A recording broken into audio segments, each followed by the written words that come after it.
Yang pertama adalah bahwa penyakit GERD dan gastritis atau penyakit asam lambung disebabkan oleh asam lambung yang berlebihan. Hal ini sangat salah karena justru penderita GERD dan penderita gastritis, asam lambungnya tidak cukup asam. Atau dengan kata lain pH atau tingkat keasamannya lebih dari 3. Seperti dijelaskan sebelumnya bahwa otot katup lambung dapat menutup rapat karena asam lambung dengan tingkat pH yang normal atau 1 sama dengan 3 memberikan sinyal kuat kepada sistem saraf tidak sadar untuk menutup otot katup lambung. Jika pH-nya kurang asam atau lebih dari 3, maka sinyal yang diberikan tidak cukup kuat sehingga otot katup lambung tidak dapat menutup dengan rapat. Dan akibatnya asam lambung akan naik ke kerongkongan atau yang disebut dengan GERD. Dan dengan asam lambung yang kurang asam, akan juga membuat perkembangan bakteri, utamanya Helicobacter pylori, di dalam lambung berkembang dengan biak. Bakteri inilah yang merusak lapisan pelindung dinding lambung, sehingga asam lambung akan mengenai dinding lambung. Terjadi iritasi atau luka, inilah yang disebut dengan gastritis. Kesalahan umum yang kedua adalah anjuran untuk makan sering dalam jumlah yang sedikit. Juga telah dijelaskan sebelumnya bahwa makan terlalu sering tidak memberikan waktu bagi tubuh untuk memproduksi asam lambung dengan tingkat pH yang normal. Dan juga tidak memberikan waktu bagi tubuh untuk meregenerasi lapisan pelindung yang terkikis oleh asam lambung dari pencernaan sebelumnya. Karena banyak sekali pelanggan kami yang bisa makan 6-9 kali dalam sehari. Ini justru memperparah kondisi lambungnya. Selalu kami rekomendasikan kepada penderita asam lambung untuk maksimal makan 3 kali sehari. Jika saat ini Anda makan lebih dari 3 kali, maka silakan dikurangi bertahap. Dari 6 kali menjadi 5 kali, kemudian menjadi 4 kali, dan akhirnya bisa menjadi 3 kali sehari. Ini akan sangat membantu dalam proses penyembuhan penyakit asam lambungnya. Kesalahan umum yang ketiga adalah penderita asam lambung seringkali meremehkan penyakit asam lambungnya. Utamanya mereka yang masih berada pada tahap awal, belum kronis. Dibiarkan saja, nanti juga sembuh sendiri. Yang terjadi malah hampir seluruh pelanggan kami. Asam lambungnya makin lama makin parah. Dan ketika sudah parah diperlukan usaha yang lebih berat daripada ketika kita memperbaikinya selagi masih dalam kondisi tahap awal. Selama akar masalahnya tidak dibenahi, maka tidak mungkin sembuh dengan sendirinya. Yang terjadi adalah sedikit demi sedikit terakumulasi menjadi kondisi yang lebih kronis. Dan kesalahan yang keempat yang umumnya terjadi adalah menganggap bahwa obat pereda gejala dapat menyembuhkan penyakit asam lambung, baik GERD maupun gastritis. Seperti namanya, obat pereda gejala hanya meredakan gejala, tidak untuk menyembuhkan akar masalahnya, tidak untuk membuat otot katup lambung menutup kembali, tidak sebagai nutrisi untuk perbaikan luka-luka pada dinding lambung dan iritasi pada saluran kerongkongan. Ditambah lagi berbagai macam efek samping jika obat pereda gejala ini digunakan secara berkepanjangan. Efek sampingnya bukan hanya berpotensi membuat penyakit asam lambung bertambah parah, juga berpotensi menimbulkan masalah-masalah serius kesehatan lainnya. Obat pereda gejala baik digunakan, tapi hanya untuk kondisi emergensi, kondisi darurat. Sebaiknya tidak digunakan berkepanjangan karena memang tidak untuk menyembuhkan. Pertanyaan yang sering diajukan. Yang pertama, berapa lama rekomendasi untuk minum Baigastro? Pertama-tama perlu kita sepakati kembali bahwa yang namanya proses perbaikan pasti butuh waktu. Yang instan pasti hanya untuk meredakan gejala. Proses perbaikan otot katup lambung, proses perbaikan luka-luka iritasi di saluran kerongkongan, di dinding lambung pasti butuh waktu.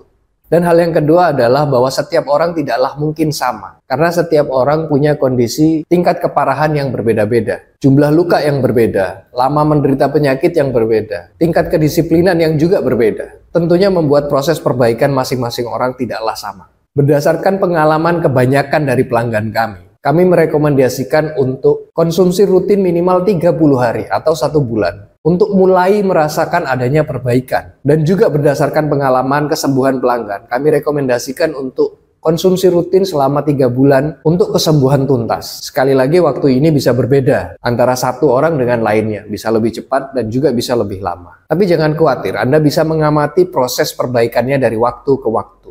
Bisa dibandingkan progresnya antara sebelum minum dan misalnya setelah 1 bulan minum. Beberapa keluhannya mungkin mulai berkurang. Beberapa jenis keluhannya mungkin sudah hilang. Itulah yang akan Anda amati sampai keluhan Anda hilang semuanya. Atau sembuh dengan tuntas. Yang kedua pertanyaannya adalah apa indikator sudah terjadi perbaikan? Kami definisikan ada 2 jenis indikator untuk perbaikan. Yang pertama adalah frekuensi atau sering munculnya keluhan. Misalnya untuk keluhan nyeri dada. Jika sebelum minum Bayi Gastro misalnya terjadi keluhan nyeri dada setiap hari sekali, kemudian setelah 1 bulan minum Bayi Gastro keluhannya berkurang menjadi 3 hari sekali atau 5 hari sekali. Ini indikator terjadinya perbaikan dilihat dari seringnya muncul keluhan. Indikator yang kedua adalah tingkat kekuatan dari keluhannya. Misalnya juga nyeri dada. Sebelum minum Bayi Gastro misalnya dada terasa sangat nyeri. Kemudian setelah 1 bulan minum Bayi Gastro, dari yang sangat nyeri berkurang menjadi agak nyeri. Atau sedikit sekali terasa nyeri. Ini juga disebut dengan perbaikan. Pertanyaan berikutnya adalah, setelah minum Bayi Gastro kok saya merasa ada keluhan seperti mual, perut nyeri, sesak napas, dan lain-lain. Apakah ada detox? Kami bisa pastikan bahwa Bayi Gastro tidak akan menimbulkan keluhan baru bagi Anda. Keluhan yang Anda rasakan setelah minum Bayi Gastro adalah memang keluhan Anda sebelumnya.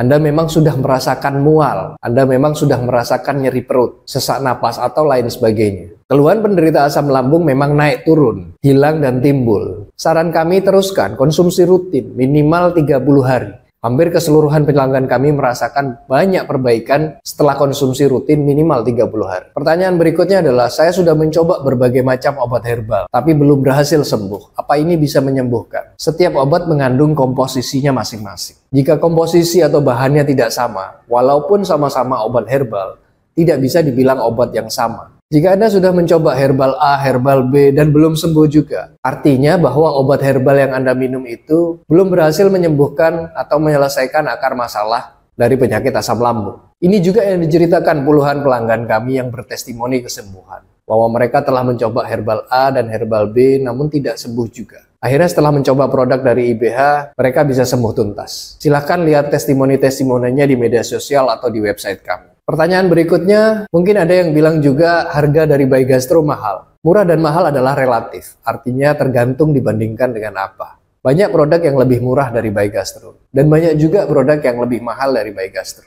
Jika dibandingkan dengan obat pereda gejala, pastilah obat pereda gejala yang berbahan kimia sintetis itu jauh lebih murah daripada Bayi Gastro yang berbahan 100% alami. Tapi seperti namanya obat, seperti tujuannya. Yang dicari dari sebuah obat adalah kesembuhan. Dan kesembuhan dalam hal ini adalah kesembuhan tuntas, bukan ketergantungan obat. Jika timbul keluhan, minum obat. Lalu timbul keluhan lagi dan minum obat lagi. Menurut kami itu bukan kesembuhan. Jadi jika goalnya adalah kesembuhan dan melihat dari kualitas bahan-bahan yang digunakan, menurut kami harga dari Bayi Gastro adalah harga yang terbaik untuk Anda.